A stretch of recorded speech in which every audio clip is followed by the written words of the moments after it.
Bonjour tout le monde, comment allez-vous? It is Madam Foster. I did not expect when we left on March 6th, right before spring break, that the next time I would see you would be here. It'll be the 23rd when this is uploaded from a screen in the comfort of your homes, dorms. I'm not sure. So this is c'est très bizarre, n'est-ce pas? This is the strangest semester I hope you ever have. Um, it is just unreal what's gone on since we last saw each other. I've thought a lot about it. Just some general thoughts to share because, of course, one of the reasons you came to Milligan is for the community, and we've lost the live sense of that. So I just want to start with some general thoughts. Um, I'm at a nice age for this to be happening. It is nice to be in my 30s.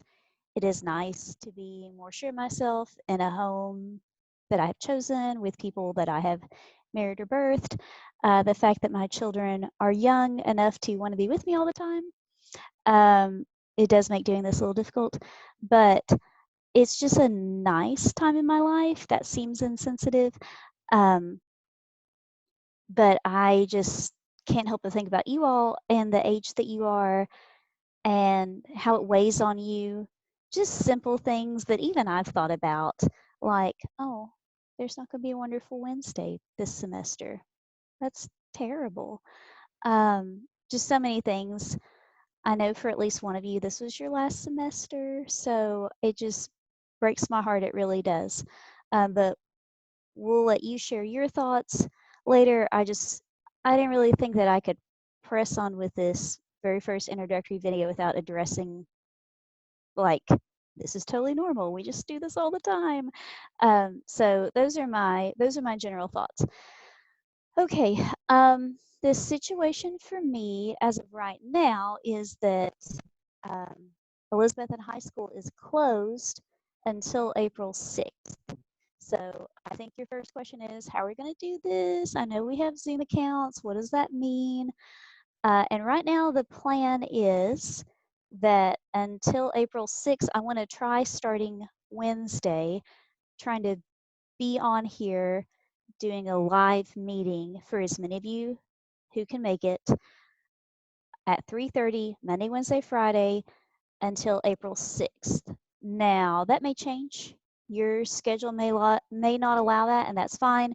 It'll be uploaded onto Canvas, and you can watch it later because I know Dalton with you at the gas station and Holly at the bank and Michael being an RA. I don't know exactly everyone's schedule and what that means for them because a lot of things are uncertain right now.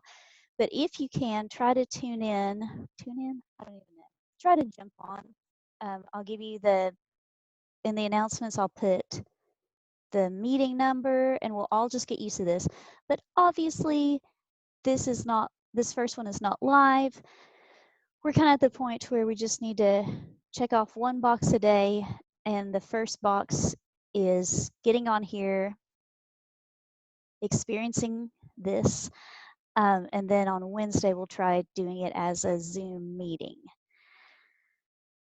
So let's see. I wrote myself little notes. I was very nervous about this. I've been putting it off. And to be honest, I'm glad I did because I was thinking, oh, this is just like 2 weeks worth of lectures. So I had one structure planned, and now that's not the case. So it's going to be for the rest of the semester. Okay, so if you're unfamiliar with Zoom, I believe that there's an email or in the Canvas as to how to log on, how to get into a meeting. I also assume if you're on this that you already figured that out, but just in case, um, I looked up the educational meeting, and I believe it's a 45-minute video, but the first 15 minutes are on the student side of things. Also, the reason I'm wearing my husband's gaming contraption that I've never worn before, that was on the advice of my brother. He works at ETSU in IT, and he trains people on Zoom all day, every day. He's worked a lot lately. So he helped me with this, so that's why I'm wearing this contraption. I feel a little silly, but if it is easier or clearer for you to understand me, it's worth it. Okay. Some notes of business. We ended Friday the 6th. We ended that on chapter 16. I was only going to make it a 2-day deal. So you had exercises C, E, and G due. Most of y'all do that in your books, or you do it on a sheet of paper. So if you have already done that, you can just snap a picture and email it to me or post it through Canvas. Your participation grades, remember from the syllabus, participation and attendance is 10 points for each meeting, and that looks different now. So a new course of action is that by 2 o'clock the day of, if you can either snap a picture or send me in some form or another your homework, that will count as your participation, because like I said, not everyone can get onto the meeting at the time that it's happening. So I am, however, I'm going to give you until Wednesday at 2 o'clock to do Friday the 6th homework, so C, E, and G in chapter 16, and the exercises that I'm assigning today will be due through email or Canvas, again, by 2 o'clock on Wednesday, the 25th. We will look into how to type it, because that's probably the best and easiest way at this point. If you'd rather just write it, snap a picture on your phone, send it to me, like that's totally fine too. But we will go over that today. I'm sure you have some questions. Like, what does it mean for Easy French Reader? Are we going to try to meet up in a Zoom meeting and have people read like we do and keep it as normal as possible? I don't know. I want to know what your schedule allows for. What about the presentations that are due the first week of May? I don't know. At least now we know that we're going to be online for the rest of the semester. Let's see how this works. I'm willing to adjust in any way, shape, or form. Let's put a hold on that for right now as far as the presentation goes. And I will let you know on Easy French Reader if that's just something you're going to read on your own, or if that's something we're going to do maybe once a week in a meeting type deal. So we will figure that out. Regarding your homework, if you're going to start typing it, because that would be easier to submit it, I am uploading a link or a document, I haven't decided yet, into Canvas that shows you how to use accent marks, because your stuff's going to be really wrong unless you're using accent marks. Yay. I need to show you, though, I'm going to try something that I just learned how to do because all this is new. I'm going to try to share my screen right now and show you some of these options. And one thing that will make it really easy. Okay, so I'm going to share my screen. Bloop. Okay.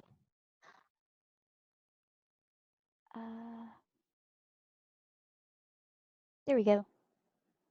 In a second. Okay, so you can see this is a document that I opened up and I will refer back to. So one way you could do it on Microsoft Word, as you're getting used to it, you can push Insert, Symbol, come on. And then here are some options. Let's see. EX on a U is not on there because it's so easy for me to do, but I'm going to find it. There it is. Okay, so that'll pull up. Maybe. Oh no, it just brings it up. Boo. Let me try again. Symbol, insert symbols, more symbols. There we go. Okay, So I'm going to click on it, and it gives you a shortcut key. So you would push Alt 0233. And that's how I used to do things for a long time in college, was I would do those alt codes, kind of have them memorized, kind of a big deal. Or you could just do it that way. Insert, and there it pops up. Another way to do it though, and this will be in the thing that I give you, is you can push for the EX on ague, Control, comma, E, or not comma, apostrophe, and stuff like that. That's what the link will show you. That's the way I use most often. That's when I'm typing, when I'm doing it in class, that's the way I use it. But also a very helpful thing to do is if you look down here where it says English, you can change that. So first of all, if you've started writing stuff, as I did, we're going to highlight that, switch it. Now, because I've used this a lot, it comes up automatically. Yours should have French listed. You're gonna have to go down to find it. There isn't, you can do that, it's alphabetical. But any of your Word documents should have French. It has spell check, which is even better. In case you're wondering, the Hebrew's there because my husband took Hebrew at Emmanuel. Hasn't been used in a while though. You need to look down here, make sure that box is not checked because hello, that's extra help for you. Detect it automatically is really nice. I would not set it as a default unless you want all your stuff to happen in French. But once you do that, push OK. Bloop. Okay. Now, notice though, it's not, just like spell check in English, it's not 100% accurate. Okay, cool. There we go. Like, oh, this is not like that I did not put a space there. Did I make a mistake here? Nope. And you can't always trust it because there's no mistake here. So, but look down there. That's what'll help you. So I would start the homework. I'd start right here. I'd put in French. It's like I said, it's not 100% accurate. And especially like down here, if you're just doing one part, you may put soirée. It's not going to correct it because it doesn't know what the subject is because you didn't write the subject. So don't be like, oh, I've got it 100% correct because there's not that red squiggly line. No, you still have to think about it. So there are some tips for how to move your homework to a typing situation. Plus, this gives you a way to work on your written French in a different way, help with your written competency. So, silver lining? I don't know. All right. There's that. One more note of business, and I'm going to bring it back to full screen, maybe. Oh, stop share. There we go. If you would please, through a message in Canvas or message on email, will you please send me your mailing address at this time? I assume that most of you are home. I want to send you all of your previous quizzes and tests. And for a couple of you, you have some revision work to do on them.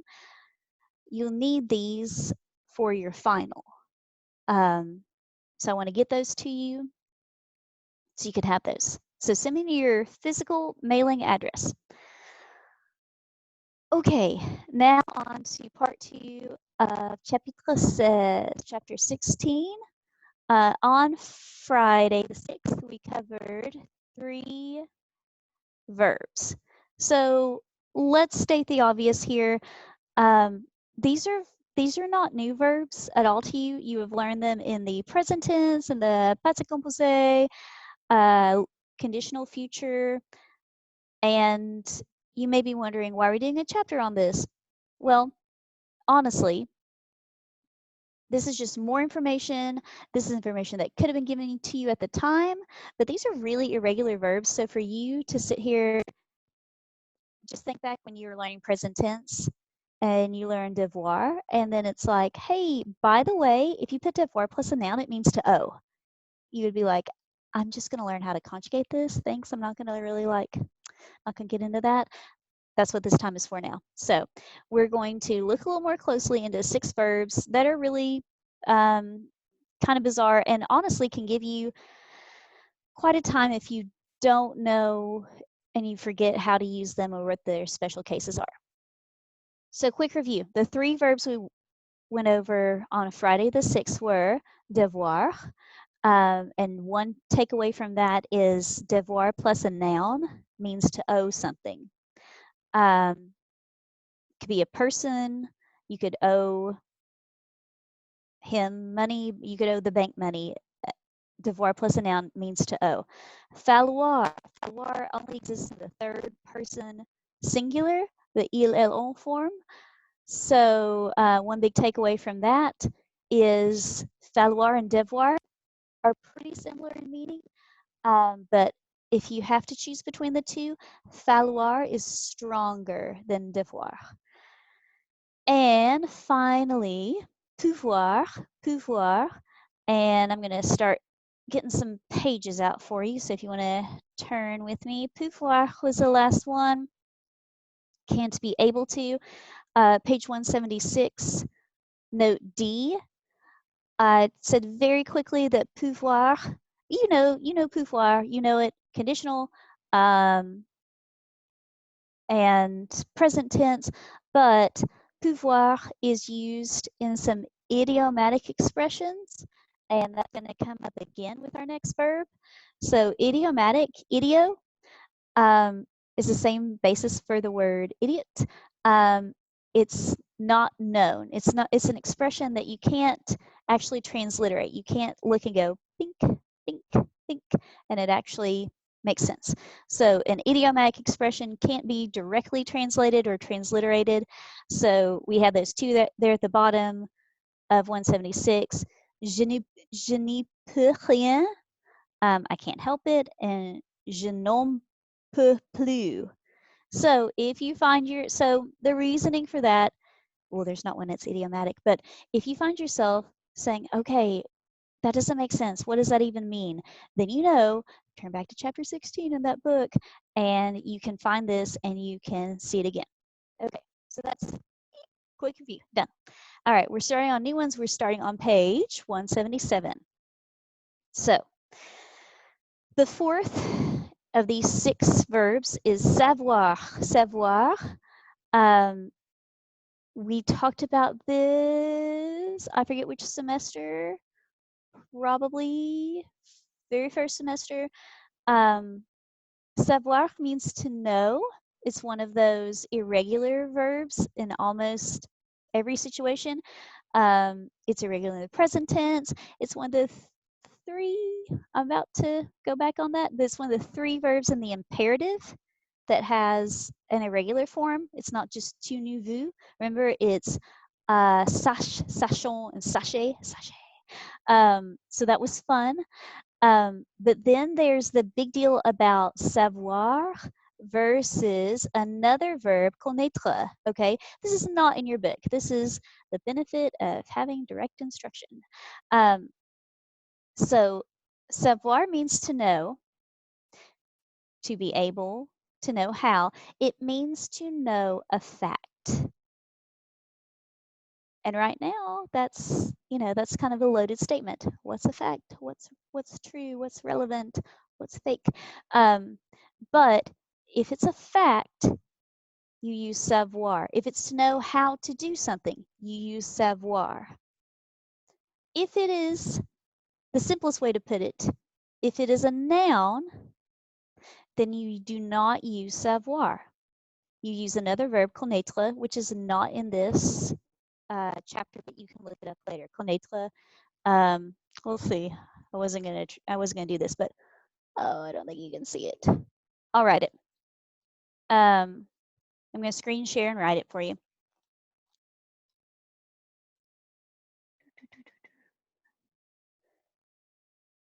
Okay.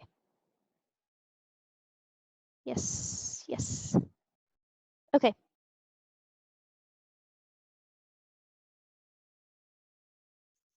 Savoir is to know how, to know a fact.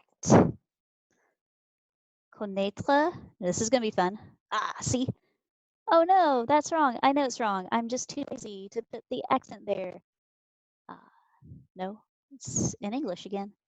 It is not detecting my language automatically as it said it would. Come on. Heck. Well, connaître has a hat on it.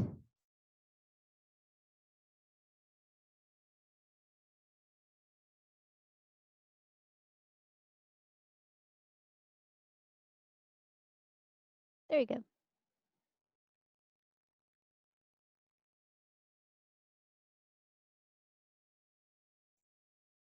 Okay.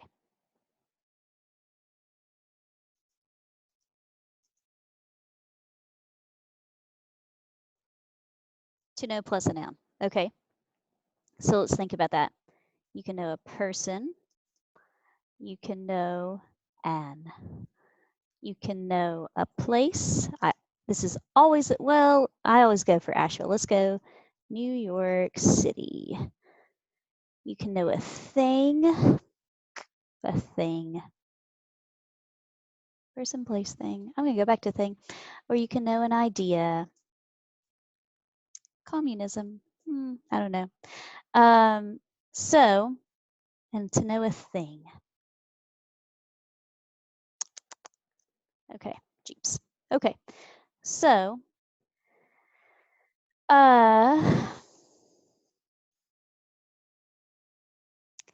you have to use connaître with these because there's a sense to connaître that you can never fully know a noun. You can never fully know Anne. You could be her best friend. You could be her future spouse. You could be her child and her future child, and you could never fully know her. You would have to say je. Let's see. Je connais Anne. Boop. And that would be correct. If you said je sais Anne, I mean, you just made a mistake. Like there's no like, oh, there's a different sense of the word. No. Say, let's see. Tu connais New York City? Tu connais New York City? Okay. Going back to Anne, you can never fully know her because she's an ever-changing, ever-evolving creature. What a lovely concept to put into language. Same thing is true with a place, New York. I don't think any of us have been there lately. We can't. Haha, we can't go there. You may go there every 2 months, but you don't know. You can't say that you fully know New York City. Okay. Jeeps. Maybe you're just one of those people like I know everything about Jeeps, but you can't know everything about them. Il connaît Jeeps. Okay. And connaît is a weird verb. You can look it up on word reference later at your leisure because I know you will. One thing to notice is it's also an irregular verb, but it has in the infinitive and in the third person singular, it has that chapeau because it's the only one, those are the only two instances where it doesn't have an S. And remember from way back, the chapeau, the circumflex means that there used to be an S there. And in the third person singular in the infinitive, it's not there. So il connaît Jeeps. And okay, here we go. Marx connaît, why did I do this to myself? Communism. Le communisme. This is going crazy because I'm Franglishing it here.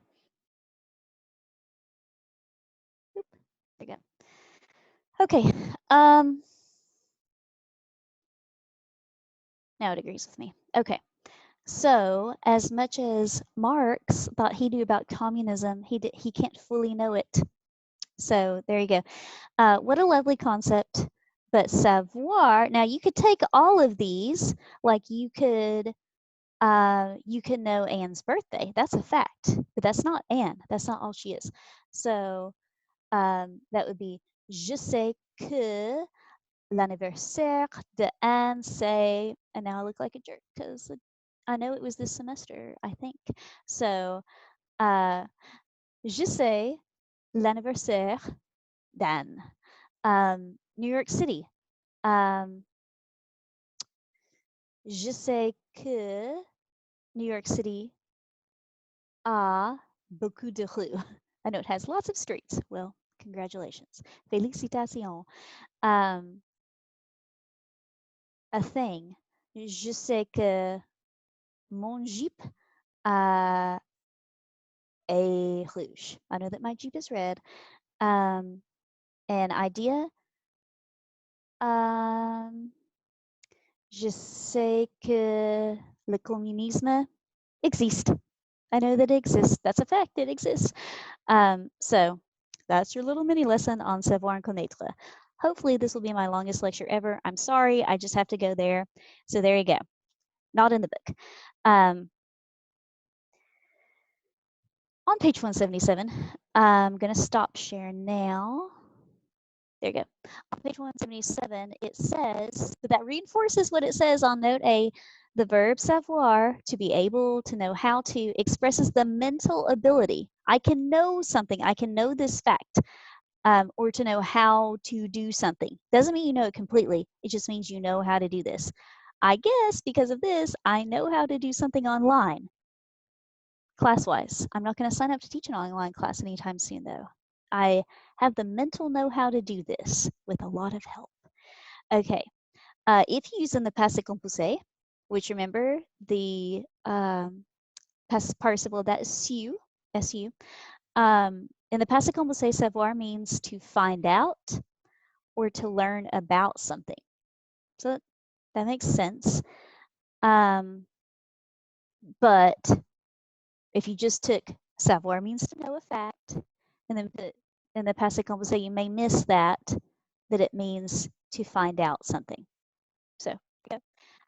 And here's the word idiomatic again. So something that you can't explain away, you can't take the words and say, oh, that's what this means. You you have to know them. You had idiomatic expressions with faire and avoir, like when you say how old you are. J'ai 20 ans. I have 20 years. That's idiomatic to English speakers because we're like, you have these years? But then there's a whole philosophy that I'm not going to get into because I already did 3 semesters ago. Okay, so if you use savoir in the conditional, then it means could you be able to, would you be able to, would you know how to? Okay, so it just takes on a little bit a different meaning than just yeah, it's to know, just in the conditional mood. So there's a little more to it. All right. We're going to do one exercise each. There's only, for each verb, there's only 2 exercises. H would be an insult. So we're going to do I. I's a little bit of a challenge. There's only 4 of them, but there's 2 each. So you have to look up if there's any word you don't know, you need to look it up in word reference. And it says for exercise I, exercice I, complétez les phrases suivantes en utilisant le verbe savoir au temps qui convient. So you need to use savoir either in the past composé, the present, or the conditional. See why we did this now? Because it's just a big review and it's so nice on the heels of C clauses. I'm so glad we did C clauses at the beginning of the semester. The subjunctive will be a little tricky. that's gonna come Wednesday. But it'll be fine. Like, it'll be fine. And you can, with this, at least you can like listen to these over and over again if you're like, what was that? So I don't know. We'll figure it out. Okay, so number 1 says il blank où se trouve le restaurant, mais il ne blank pas. Vous indiquez la route. Okay. I went ahead because I knew I'd be nervous. I'm going back to screen share.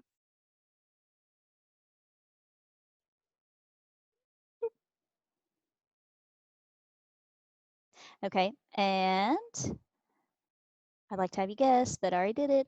So on number 1, it's going to be, as you can see, it's going to be in the present tense because there's a fact right after that.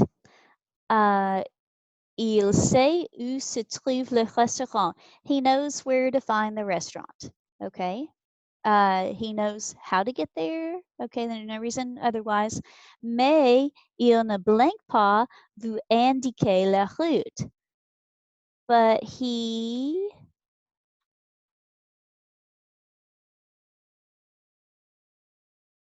and then it's going to be the conditional. Il ne saurait pas. Okay. He would not, but he would not be able to tell you the way. So there's only 4 of these. You'll have a chance on Wednesday to ask me questions. Even right now, you may be like, well, why is that in the conditional? Well, it's not in a situation, go back to the passive conversation, he's not trying to find out because it just said he knew the way, where to find it. He didn't know. It's kind of like that one's a better response than the other, and this is one of those situations. So it makes more, it would be okay to say he knew where to find the restaurant, but he didn't know how to tell you the way. That doesn't jive. But you've got another option available, which is the third one, the conditionnel. So, but he could not tell you the way. Okay. We've probably been in that situation. Well, I see what the GPS says, but like I don't know how to tell you. So a little tricky. There's only 4 of them. I trust you'll be good. And it's a good way to reinforce that concept. Okay. That's number 4. Here's 5 and here's 5. Vouloir. Vouloir. Oh my gosh, vouloir is so old. You've done that for so long. There's a lot of grammar terms in here. But if you'll allow me, I would argue that these make sense. So it says on 178, the verb vouloir expresses volition. And if you look, the word volition, oh, I'm sorry, I am still just that screen. There we go, sorry. Okay, vouloir expresses volition. So volition, vouloir have a lot of the same letters, and there's a reason for that. Maybe you've heard the word volition. I did this out of my own volition. It's a very professorial word, but if you're a French learner, then it's a word that you may find yourself using because it looks like vouloir and it makes sense. You do something out of your own desires. So that's the word volition. You have to know that word for that to make sense. It's kind of a catch-22 here. But it's about wants, wishes, and will. Okay. Note A, the present tense of vouloir generally expresses strong, there's the keyword, strong will, similar to a command, but not a command, because that would involve the imperative. Wait, I was going to say let's not go there, but it's on down the page. We're going to go there. We talked about this one, note B, when we talked about the conditional, when life was good, remember that? Easy. Voudrais, vouloir in the conditional sense is something that you were probably taught in high school French when you were ordering food and you thought that's a funny word, but I don't know many words, so that's okay. But voudrais, and now you know that. Je voudrais, tu voudrais, il et on voudrait, nous, ah, nous voudrions, vous voudriez, il, elle voudrait, right? So you can use that now, hopefully quicker than I can, to be very polite. And then, note C. Note C is a little tricky. So the imperative, we're going there now, yay. The imperative form, vouiller, vouiller, is used with the infinitive, I'll come back to that, to express a polite command, okay? Now, let's go. Let's not literally back it up, but you don't have to literally back it up. I'm going to back up to savoir. Remember when I was talking about savoir and all the many things I was saying? P.S. Savoir is the one that I have the most to say about, so it gets better, I promise. Savoir, I said, was one of the 3 verbs in the imperative that has irregular forms. Être, savoir, and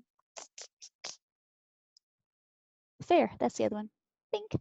That's one thing that I didn't write down that I knew would give me trouble. And you're like, excuse me, why is that not in our, why do we not learn that during the imperative? I mean, I'm not complaining. And the reason is you only use it with an infinitive. Yeah. Okay, and all the examples are vouiller, vouiller, vouiller, vouiller. So screen share again. I'm going to show you. I'm going to show you. Sorry. I really wanted. Oh, there it is. Okay. Now you see this word reference. Oh, this is more difficult than I thought. Ah! Word reference. Ha! Why is she looking up trash? Well, in another video, I will show you. Now you can see all the things that I've looked up. But vouloir was one of them. Okay, then you can go to conjugation. And down here. Bloop, bloop, bloop. So it lists the, voulons, and voulez. And you're like, yeah, that's what I thought it was, because that's present tense, and that's how you get it in the imperative. But these are just when you're using it with an infinitive. So you have to have another verb. It has to be in the infinitive, like the ones that are mentioned. And also, I want you to realize, look, they dropped the S here in the to form. Why? Because they hate us. No, I don't know why. They just do, because it's certainly not very regular, but like, remember the regular ER verb, but whatever. So we, voyons, and vouiller. And oh no, my screen share went away. I hope you could see that.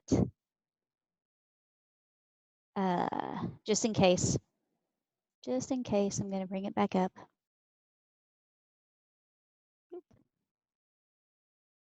Yeah, I don't know poop. I don't know that you could have seen that. Sorry, that didn't make sense. Here you go, though. So the, voulons, voulez is what you use normally, unless there's an infinitive. Then it's vui with no S, voyons, and vouiller. And I'm going to do this, come back, and show you. No, there's no point in showing you. Sorry. Think back to something you learned maybe before you knew much French, which was a lady Marmalade song, voulez-vous coucher avec moi? All right. Oh, that's not in the imperative. That's just asking a question. So that doesn't apply. Never mind. Erase. Effacer, s'il vous plaît. Okay. But in the examples on C, page 178, veuillez fermer la porte. Kindly close, fermer la porte. Like, would you please close the door? So you will hear this one a lot. Veuillez, veuillez, veuillez. Probably won't hear voyons a lot, like let us kindly please. You could. But veuillez far more often than vui or voyons. And veuillez nous excuser. So you got fermer and excuser. And on this one, this is the second example, page 178. Please excuse us. So that is a good one to know. That is why we're doing this chapter, because that's a word that you would hear and go, what is that? Why did I take 4 semesters of French not to know this word that they keep saying a lot? Veuillez is a kind, polite command. So there you go. And then finally, the expression vouloir bien means to be willing or to be good enough to. That's idiomatic as well. They didn't call it that, but it is. Because you look at the example, je veux bien partir maintenant. If you're just looking at that, I want, well, to leave now?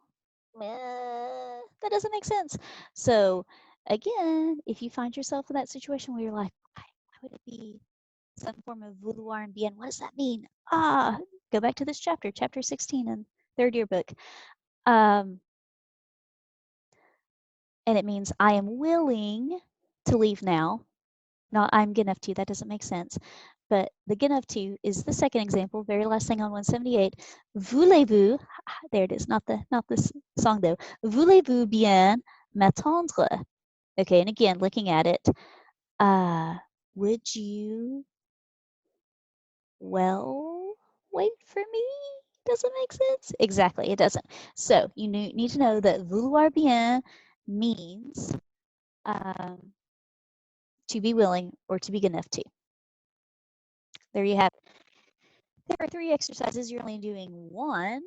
You're going to do exercise L, exercice L, and it's all about veuillez. So you will definitely learn how to spell veuillez by the time it's done, because there's 6 of them. And it's literally just put it in front of those commands. That's the only conjugating you have to do, because everything else is in the infinitive. Look at the example. Parlez doucement, to speak softly. The answer, veuillez parler doucement. This will be good typing exercise for you. So hooray. So literally just put that in front of those. That'll be great.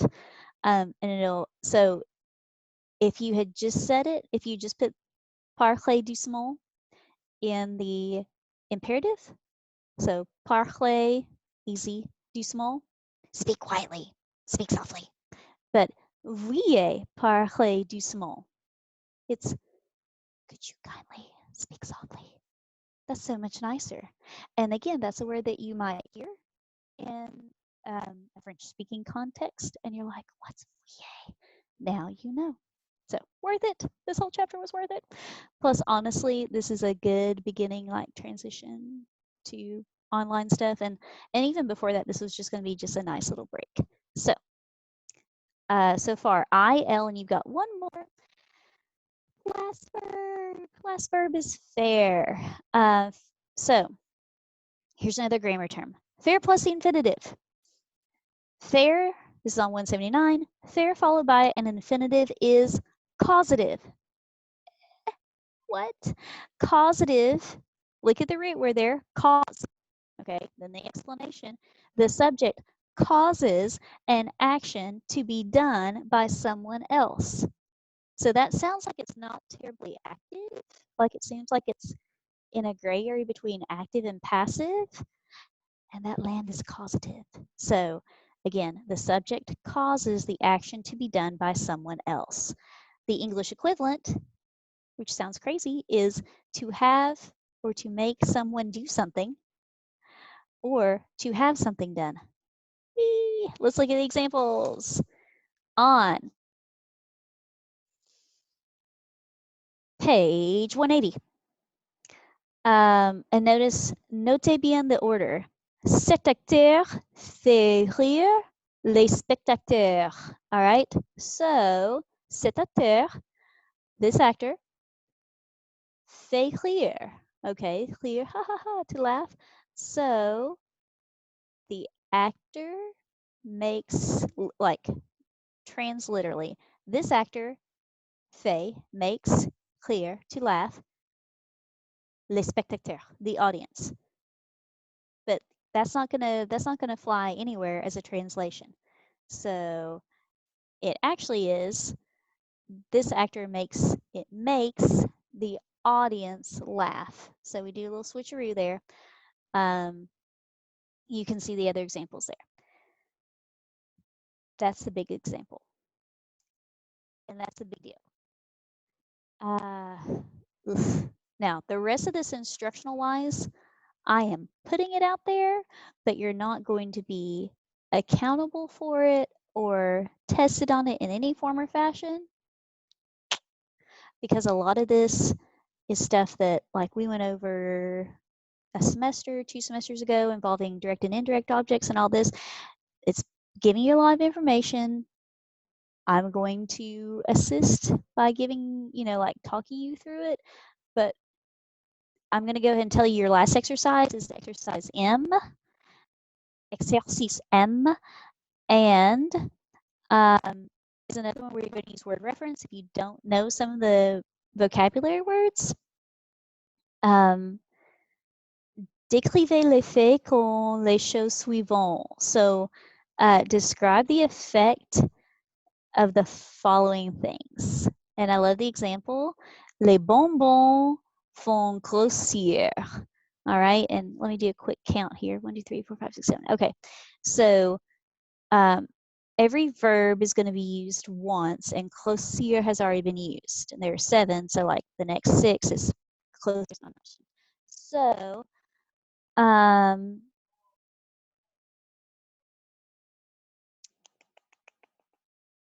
let's look at, I did not do one of these examples. You could actually do a lot of these. These are fun. Le professeur de français, the French teacher,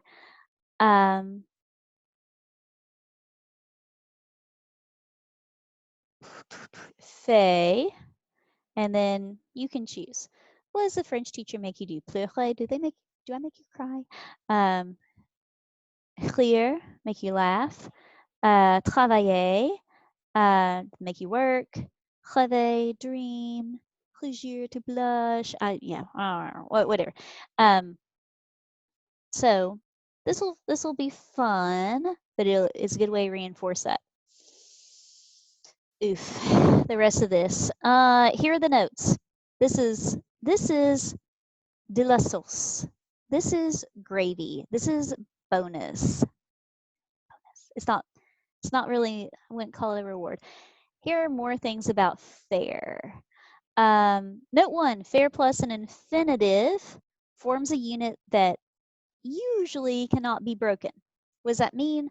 That means like wrapping ne pas around it or putting a direct or indirect object around it. You usually can't do that, and it makes for that weird order.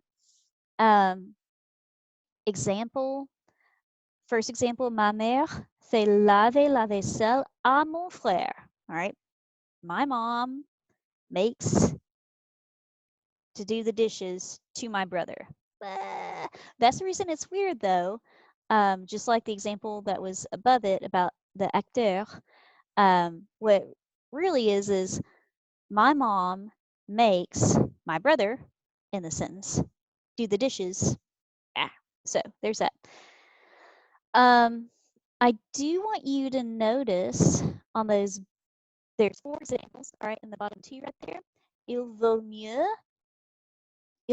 que tu fasses venir tes amis ici. Okay. and il vaut mieux que tu les fasses venir ici. I want you to look at that face and in your brain be like, what is that from? I thought we were just dealing with present tense here, not anything else. I don't even remember. And if you've not had the subjunctive before, which comes Wednesday, you're right, you haven't had it before. So just know face is there. It's nothing you're being required to know à ce moment, at the moment. Just I didn't want you to be reading that and be like, what even is that? That's what it is. There you go. Note 2. When there are two, this is terrible. I'm just going to plow through. When two objects, direct objects, indirect objects, etc., not subjects, objects, are expressed with faire plus the infinitive, the object of the infinitive is direct and the object of faire is indirect. Two object pronouns precede faire. Just know that it's there if you need it. I don't even want to go over the examples because that's like we did direct objects and indirect objects 2 semesters ago.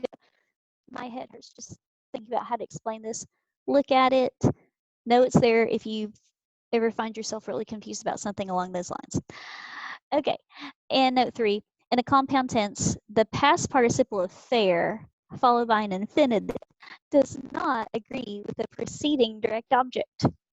Again, that was 2 semesters ago. Agreement, passé composé, blah, blah, blah. You're not going to make agreement if it's faire plus an infinitive. It's just a rule. What an obscure rule. I bet when I was taking my French praxis, I didn't even think to look at that, and I probably got it wrong. Haha, it's a very obscure rule. But there it is. If you find yourself really, really taking to town some French text and being like, why would it not agree? That's why. Problem solved. Okay. Skipping to the bottom of 181, préparer de clémasser. Prepare to cringe. Because, again, this is a lot. This is more than we need to know. It's in the book, so I'm going over it, but you're not being held accountable for it. So more gravy. Here we go. And affirmative commands. That means the imperative. Nouns follow the infinitive and pronouns come immediately after an imperative, a faire, and are joined to it by a hyphen. Total sense, right? Makes complete sense. Okay, page 182. Basically, it said it wouldn't break them up, faire and an infinitive, but here they go with if there's a direct object, like example, fait partir les enfants. Les enfants, if you wanted to not talk about the children, just them, then you would do fait les partir. So you would break up fait and partir. But in the example, if it's in the negative, then it's switched anyway. It's been a long time since we've done that. We're not going to do that. Okay. Se faire.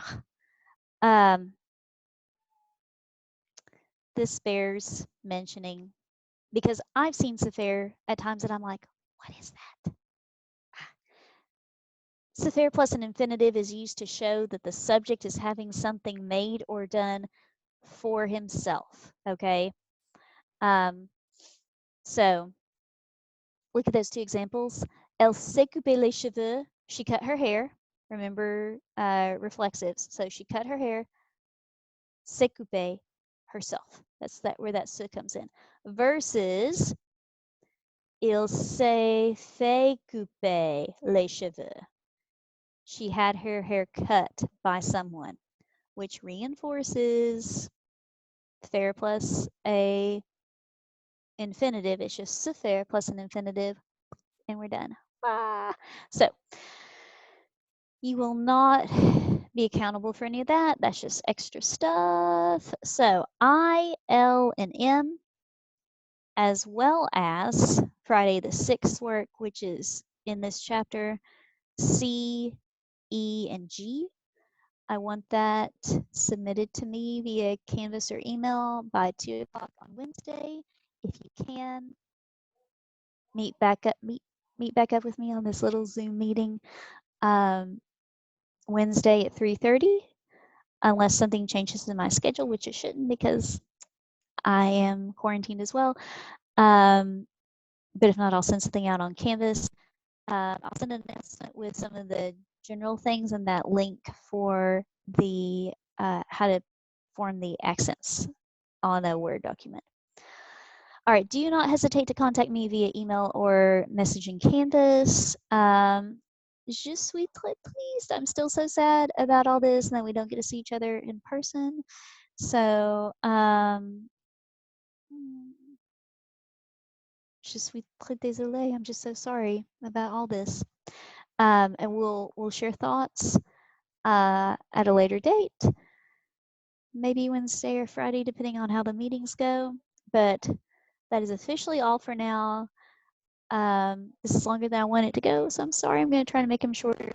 But yeah, so no easy French reader work due Wednesday. We'll figure stuff out and see how that goes.